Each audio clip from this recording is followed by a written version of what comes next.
Hello friends, MPSC. Rural idea चॅनलवर तुमचं स्वागत आहे. मित्रांनो, आज आपण शिवाजी महाराजांच्या प्रशासनाविषयीची माहिती बघणार आहोत. मित्रांनो, सुरुवातीला आपण शिवाजी महाराजांचं मुलकी प्रशासन काय होतं, कसं होतं ते बघणार आहोत. शिवाजी महाराजांनी आदिलशहा, औरंगजेब यासारख्या शत्रूंशी लढून आपलं स्वराज्य निर्माण केलं आणि या स्वराज्याचं मुलकी प्रशासन आणि लष्करी प्रशासनाच्या विषयी माहिती आपण आता बघूया. बघा, स्वराज्याचे विभाग. पहिला विभाग आहे मित्रांनो, उत्तर कोकण, साल्हेर ते पुणे. त्याचे प्रमुख कोण होते? मोरोपंत पिंगळे. दुसरा बघा, पुणे, धारवाड, कोपर. त्याचं प्रमुख दत्ताजी वाकणेविस. आता नंतर तिसरा आहे दक्षिण कोकण, कारवार आणि बिदनूर. त्याचं कोण होतं प्रमुख? अण्णाजी दत्तो. चौथं आहे मैसूर व मद्रास मधील महाराजांचा प्रदेश. त्याचं कोण होतं? हरजी महाडिक. बघा मित्रांनो, स्वराज्याचं वेगवेगळे विभाग पाडले होते शिवाजी महाराजांनी आणि त्या विभागांना जी नावं दिलं, त्यांचा प्रमुख कोण, आता हे आपण याच्यामध्ये बघणार आहोत.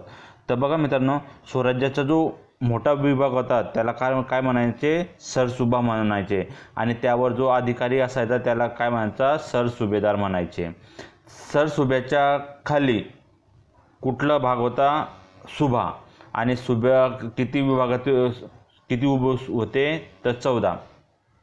सरसुभा सर्वात वर, त्याच्यावर जो अधिकारी होता तर सरसुभेदार. त्याच्यानंतर सुभा किती होते? 14. आणि त्याचा जो प्रमुख होता त्याला काय म्हणायचे? सुभेदार. बघा, आपण तानाजी मालुसरे यांचा पिक्चर बघितला आहे. त्यामध्ये दाखवलं आहे तानाजी मालुसरे कोण होते? तर सुभेदार तानाजी मालुसरे होते. म्हणजेच काय, ते ह्या 14 सुभ्यांपैकी एका सुभ्याचे ते कोण होते? सुभेदार होते. सुभ्याची विभागणी नंतर कशात करण्यात आली? महालात. कशात करण्यात आली? महालात. आणि महालाचे जो प्रमुख होता त्याला काय म्हणायचे? महालकरी किंवा हवालदार म्हणायचे. आणि महालाखाली त्याच्यानंतर काय असायचं? खेड्यांचा गट असायचा. काय असायचा? गट असायचा. कशाचा? खेड्यांचा. अशा गटाच्या प्रमुखाला काय म्हणतात? कमाविसदार म्हणायचे. काय म्हणायचे? कमाविसदार म्हणत. प्रशासनातील शेवटचा घटक जो होता तो खेडे होता किंवा त्याला ग्रामपंचायत म्हणायचं. या खेड्याचे 2 प्रकार होते. एक होतं मौजे आणि दुसरं होतं कसबा. जो लहान गाव होतं त्याला मौजा म्हणायचं आणि ज्या ठिकाणी बाजार भरायचा त्या गावाला कसबा म्हणायचं. परंतु खानदेशामध्ये मित्रांनो, खानदेशमध्ये कुठले जिल्हे येतात आता? जळगाव, धुळे आणि नंदुरबार. त्याच्यामध्ये जो गाव होतं, लहान गाव होतं, त्याला काय म्हणायचे? खुर्द. तर मोठ्या गावाला काय म्हणायचं? बुद्रुक. आज पण तेच म्हणतात खानदेशामध्ये. आणि बघा मित्रांनो, आता बघूया मुलकी प्रशासनाची वैशिष्ट्ये. आता मुलकी प्रशासनाची वैशिष्ट्ये काय होती? तर त्याचं पहिलं बघूया जमीन महसूल. आता जमीन महसुलामध्ये काय सांगितलेलं आहे ते बघू आपण. महाराजांच्या राज्यात जमीन महसूल महत्त्वाचा उत्पन्नाचा घटक होता. जमीन महसूल कसा होता? उत्पन्नाचा महत्त्वाचा घटक होता. आणि अण्णाजी दत्तो, कोण? अण्णाजी दत्तो हा महसूल वसूल करणारा प्रमुख अधिकारी होता. साधारणतः दरवर्षी 50 लाखहून इतका महसूल मिळत असे. किती? 50 लाखहून. महसूल स्वराज्यातून आणि मोगलाईतून मिळवला जायचा. आता मोगलाई म्हणजे काय? तर परकीयच्या ताब्यातील प्रदेश. मोगलाई म्हणजे काय? परकीयांच्या ताब्यातील प्रदेश. प्रत्येक महालाचे सरासरी उत्पन्न 1.25 लाख होते. किती होते? 1.25 लाख होते. आता आपण काय बघूया? रयतवारी पद्धत. आता दुसरं काय आहे? रयतवारी पद्धत. रयतवारी पद्धत म्हणजे काय सांगितलं आहे? तर महाराजांनी जमीनदारी प्रथा बंद करून रयतवारी पद्धतीचा अवलंब केला. महाराजांनी कुठली प्रथा बंद केली होती? जमीनदारी. आणि कुठली स्वीकारली होती? रयतवारी. यापूर्वी पाटील, कुलकर्णी, देशमुख, देशपांडे, शेट्टे, महाजन हे अधिकारी होते. यांची वंशपरंपरागत सत्ता होती. म्हणजेच काय? वडील झाले की लगे आजोबाचा त्याचा मुलगाचा नातू, पंतू, जंतू, फोतरू असं जे असतं ना, अशी त्यांची लाईन एकाच घरामध्ये असायचं. वंशपरंपरागत सत्ता होती. कर वसूल करताना हे लोक काय करायचे? रयतेवर काय करायचे? अत्याचार करायचे. रयत व राजा यांचा संबंध येत नसे. हे महाराजांनी काय केलं? मग पगारी नोकरदार वर्ग नेमला आहे. कुठकुठला त्यामध्ये नोकरदार वर्गामध्ये कोण अधिकारी होते बघा? सुभेदार, दिवाण, मुजुमदार, सबनीस, चिटणीस, पोतनीस, कारखानीस, जमादार हे की काय होते? अधिकारी होते त्यातले. आता शिवाजी महाराजांनी शेती सुधारण्यासाठी काय केलं तर ते बघू आपण आता. तर बघा, शेतीचे मोजमाप करण्यासाठी शिवाजी महाराजांनी काय केलं? मलिकांबरच्या पद्धतीचा वापर केला. कोणाच्या? मलिकांबर. मध्ययुगीन भारतामध्ये मलिकांबर आहे. आपण ते बघणार आहोत जेव्हा मध्ययुगीन भारतामध्ये इतिहास बघणार तेव्हा. कुठल्या पद्धतीचा अवलंब केला? मलिकांबरने ज्या पद्धतीचा वापर केला त्या पद्धतीचा वापर शिवाजी महाराजांनी केला. म्हणजेच काय तर मोजणी करून शेतसारा निश्चित केला. काय केलं शिवाजी महाराजांनी? जमिनीची मोजणी केली आणि त्यानुसार शेतसारा निश्चित केला. आणि सारा काय किती होता? उत्पन्नाच्या 2 पंचमांश. किती होता सारा? उत्पन्नाच्या 2 पंचमांश. जमीन मोजणीसाठी 82 तसूंची काठी वापरली जात असे. की या काठीला काय म्हणायचे? शिवशाही काठी म्हणायचे. मापन पद्धतीत बघा, जे मापायचे त्यानुसार तसू, त्याच्यावरचा भाग हात, हातानंतर काठी, काठीनंतर बिघा, बिघानंतर चावर अशी चढती परिणामे होती. म्हणजे काय? तसूनंतरच्या वरचा हा हात, हातानंतर हे, त्याच्यानंतर बिघा, त्याच्यानंतर चावर ही 5 परिणाम होती. जमिनीचे 3 प्रकार होते मित्रांनो. बघा, जिराई जमिनीचे किती प्रकार होते? जिरायती जमिनीचे 3 प्रकार केलेले होते. एक उत्कृष्ट, दुसरं दुम आणि तिसरं सीम. कोकणामध्ये मुरमाड, धुळपट, दरवळ असे जमिनीचे प्रकार होते. आणि जो सारा द्यायचा ते कशाच्या? धान्याच्या रूपात द्यायचा. कशाच्या? धान्याच्या रूपाने द्यायचा. नैसर्गिक आपत्ती किंवा शत्रूचे आक्रमण झालेल्या प्रदेशाचा सारा माफ केला जात असे. बघा, जर नैसर्गिक आपत्ती आली किंवा एक शत्रूने स्वराज्यावर आक्रमण केले त्यावेळी शिवाजी महाराज काय करायचे? तो हा सारा जो असायचा माफ करायचे.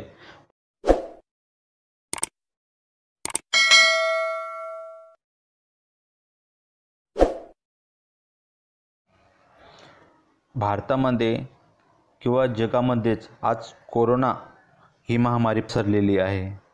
अशा महामारीमध्ये केंद्र सरकारने जी लस जनतेला द्यायची त्यावरही आज 5% GST लादलेला आहे. परंतु शिवाजी महाराज बघा, त्यावेळी नैसर्गिक आपत्ती किंवा शत्रूचे आक्रमण झाले तरी जास्त इन्कम नसताना सुद्धा शिवाजी महाराजांनी सारा काय करायचे? माफ करायचे. तसेच काय करायचे? शेतकऱ्यांना, गरजू जे शेतकरी होते त्यांना गुरेढोरे, बियाणे अशा स्वरूपात त्यांना काय करायचं? सहाय्य करत असत. आता नंतर चौथा बघू, कर पद्धती. आता शिवाजी महाराजांची कर पद्धतीविषयी माहिती बघू. तर काय सांगितलेले? महाराजांच्या राज्यात वेगवेगळ्या घटकांवर वेगवेगळे कर आकारले जात असत.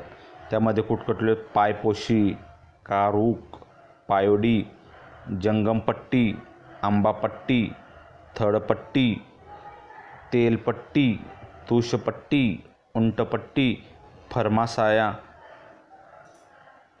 दुकानावरील कर इत्यादी. यावरून जरी आपल्याला एक कराचा बोजा जास्त वाटत असला परंतु या करांमध्ये पायपोशी कोणावरती लादला जायचा? चांभारांवर. कारूक कोणावर? बलुतेदारांवर. पायोडी कोणावर? विणकरांवर. जंगमपट्टी कोणावर? जंगमांवर. आंबापट्टी ज्यांच्या शेतात आंब्याची झाडे आहेत त्यांच्यावर. उंटपट्टी काय? ज्यांच्याकडे उंट आहे त्यांच्यावर. थडपट्टी कोणाकडे? ज्याची जमीन गाडाची आहे त्यांच्यावर थडपट्टी. तेलपट्टी, टूपपट्टी कोणावर? तर तेली समाजावर. असा समावेश होता. आता चौथाई आणि सरदेशमुखी माहिती बघू आपण. आता चौथाई म्हणजे काय? उत्पन्नाचा चौथा हिस्सा. आणि तो कोणाकडून वसूल केला जायचा? मुघल आणि आदिलशाही प्रदेशातून तो वसूल केला जायचा. आणि सरदेशमुखी म्हणजे काय? उत्पन्नाचा 10वा हिस्सा. तो कोणाकडून वसूल केला जायचा? कोकणातील देशमुख लोकांकडून. कोणाकडून? कोकणातील देशमुख लोकांकडून तो वसूल केला जायचा. आता वतनदारी व जहागीरदारी प्रथा शिवाजी महाराजांनी काय केली? नष्ट केली. सर्वशाही राजवटींमध्ये वतने, जहागीरांची पद्धत होती. त्यामुळे संबंधित व्यक्तीची निष्ठा राज्याशी न राहता आपल्या जहागिरीशी राहत असे. महाराजांनी काय केलं मग, स्वराज्य प्रतिनिष्ठा प्रस्थापित करण्यासाठी ते शिवाजी महाराजांनी काय लोकांना वतनाऐवजी वेतन देण्याची पद्धत सुरू केली. वतन म्हणजे काय, अधिकारी होते किंवा जे कर्मचारी शिवाजी महाराजांच्या त्यांना जमीन द्यायची आणि वार्षिक उत्पन्नात जेवढी ठरलेलं असेल वेतन तेवढं ते उत्पन्न मिळवणारी जमीन त्यांना द्यायची, म्हणजेच वतन द्यायचं. ही पद्धत बंद करून शिवाजी महाराजांनी काय वेतन देण्याची पद्धत सुरू केली. स्वराज्यात पगारी अधिकारी नेमले. आता अर्थव्यवस्थेविषयी माहिती बघू. महाराजांच्या राज्याची अर्थव्यवस्था कमकुवत होती, सतत आक्रमणे होत असत, त्यामुळे करवसुली होत नसे. महाराजांनी जबरदस्तीने कधीच करवसुली केली नाही. बघा, महाराजांनी करवसुली जबरदस्तीने कधीच केली. म्हणून अर्थव्यवस्था सावरण्यासाठी जुन्नर, अहमदनगर, सुरत आणि धरणगाव यासारख्या शहरा काय केली शिवाजी महाराजांनी लुटली होती. का, उत्पन्न न होतं, वारंवार स्वराज्यावर आक्रमण व्हायचे, मग सर्व खर्च कसा भागवायचा यासाठी शिवाजी महाराजांनी अशा मोठ्या काही शहरांवर हल्ला करून ती शहरे लुटली होती. राज्याभिषेक झाला त्याच्यानंतर त्यांनी कर्नाटकमधून सुद्धा बरीच संपत्ती मिळवली होती. आता शिवाजी महाराजांच्या चलन व्यवस्थेविषयी बघू. महाराजांची नाणी कशा होती, सोनं, चांदी आणि तांबे या धातूंची होती. महाराजांची नाणी कोणती होती, सोन्याची, चांदीची आणि तांब्याची. बघा, सनगरी, अच्युतराई, देवराई, रामचंद्राई, गुत्ती, धारवाडी, जडमाल, ताडपत्री, पुतळी, शिवराई, मोहरा ही कशी होती, सोन्याची नाणी होती. तर त्यांना ह्या सोन्याच्या नाण्यांनाच काय म्हणायचे, होन म्हणायचे. सोन्याच्या नाण्यांनाच काय म्हणायचे, होन म्हणायचं. तर आता चांदीची नाणी कोणती होती, तर रुपया, आबाशा, चुली कबरी, मीनगारी ही चांदीची होती. तर टक्का आणि रुका ही कशी होती, तांब्याची नाणी होती. तांब्याच्या नाण्याला सुद्धा काय म्हणायचे, शिवराई म्हणत असत. आणि शिवाजी महाराजांची जी टाकसाळ होती तिकडे रायगडावर त्यांनी सुरू केली होती. टाकसाळ म्हणजे काय, तर ज्या ठिकाणी पैसे नोटा छापण्यात येतात त्याला काय म्हणतात, टाकसाळ म्हणतात. याशिवाय अजून काही नाणे होते, कुठलं, अधेला, ढबू पैसा ही नाणीही होती. आता शिवाजी महाराजांची धार्मिक सहिष्णुतेविषयी मित्रांनो, तेव्हा जे मोगल होते त्यांच्याकडे आपले हिंदू लोक नोकरीला असत आणि शिवाजी महाराजांकडे ही मुस्लिम लोक नोकरीला होते. पण या दोघांमध्ये फरक होता. जे मोगल होते ते नोकरीवर ठेवण्याच्या अगोदर त्या व्यक्तीची मध्ये किती कॅपेबिलिटी आहे, किती कर्तबगार आहे त्यानुसार त्यांना तेव्हा नोकरीत ठेवायचे. परंतु शिवाजी महाराजांनी असं जास्त विचार न करता स्वराज्यावर ज्याची निष्ठा आहे अशा सगळ्या जाती धर्माच्या लोकांना आपल्या सेवेमध्ये किंवा आपल्या नोकरीमध्ये ठेवलेले होते. असे बरेचसे अधिकारी सांगता येईल. उदाहरणार्थ दौलत खान हा आरमार प्रमुख होता, इब्राहिम खान हा आरमार अधिकारी होता, सिद्दी मिश्री, काजी हैदर असे काही मुस्लिम अधिकारी सांगता येतात. शिवाजी महाराजांनी कधीही मशिदी तोडली नाही. उलट काय केलं, नव्या जागेवर मशीद उभारण्यास त्यांनी काय केलं, अर्थसहाय्य केलं. महाराजांचा एक कट्टर टीकाकार काफी खान हा नावात आणि काय केलं, तारीखे काफी खान या ग्रंथात काय लिहिलं आहे, तर शिवाजीने कधीही मुस्लिम स्त्रिया व मुलांवर अत्याचार केले नाहीत असं त्याने लिहिलेलं आहे. मुस्लिम समाज महाराजांचा शत्रू कधीच नव्हता. काय होता, मुस्लिम समाज महाराजांचा शत्रू कधीच नव्हता. उलट स्वराज्यात त्यांना कधीही भीती वाटली नाही. अधिकाऱ्यांवर शिवाजी महाराजांची जरब होती. महाराजांनी अधिकाऱ्यांवर जरब होती. हिंदवी स्वराज्य केवळ शिवाजी महाराजांच्या व्यक्तिगत मालकीचे नाही तर ते प्रत्येकाचे आश्रयस्थान आहे ही भावना त्यांनी रुजवली होती. म्हणूनच प्रत्येकाच्या हृदयात हिंदवी स्वराज्य माझे आहे ही भावना होती. म्हणून सुरतेवरील स्वारी, आग्रा भेट, कर्नाटक मोहीम अशा प्रसंगी महाराजांना आपल्या स्वराज्याची काळजी वाटत नव्हती. सुभेदार असो की किल्लेदार प्रत्येक आपल्या कर्तव्यात मग्न होता. वतन वा वेतनाची त्यांना काळजी कधीच नव्हती. नमस्कार.